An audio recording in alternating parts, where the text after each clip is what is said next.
At London's Heathrow Airport, last-minute preparations for a Qantas flight into the record books. Those winglets signify a very different 747, the new breed jumbo. Technically far ahead of those in use at the moment, more luxurious for the passenger, and most importantly for today's record attempt, extraordinary fuel economy. The plan is to fly London to Sydney non-stop, 17,800 kilometres. It should take just over 20 hours. Further than any commercial jet has flown before, and all on one tank of gas. We're so, I hate to use the word confident, because there must be an element of doubt until we've actually achieved it. We are really operating at this extreme range of this aircraft. The success of the flight depends very much on the weather. Strong headwinds could mean that the plane may have to land in Perth.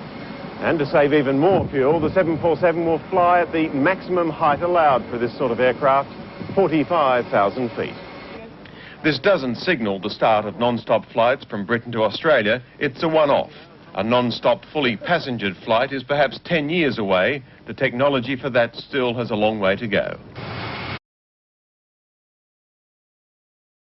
Passenger plane ever built.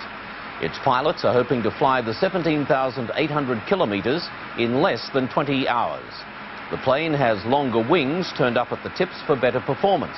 Its tanks are loaded with more than 200,000 litres of specially prepared fuel. The Superjet is due to land here early tomorrow afternoon. In tackling the London to Sydney route non-stop, Qantas's new 747-400 series is not so much a jumbo, but more of a camel, able to fly nearly 18,000 kilometres on a single tank of specially refined fuel. But this morning, midway over the Indian Ocean, the going was tough, even with the help of the distinctive winglets. Well, we're running a little bit late on time at the moment. The winds have not been quite as favourable to us as they may have been. However, the clock mattered little for what was always a flight of endurance. Despite early concerns the aircraft may have to put down at Perth, this afternoon, 20 hours and 9 minutes after taking off from Heathrow, the plane touched down in a plume of spray at Sydney Airport. Well done, long range. Thanks very much. And Tower, you got our touchdown time, did you? Take that. With the minimum reserve of 45 minutes of fuel left, the Long Reach completed the longest non-stop flight ever by a commercial jet. The $200 million plane carried just 24 VIPs and the piece of leather that captured the Ashes for Australia.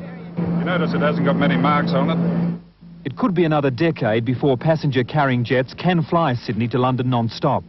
In the meantime, the 400 series will fly direct to Los Angeles. The tyranny of distance is being beaten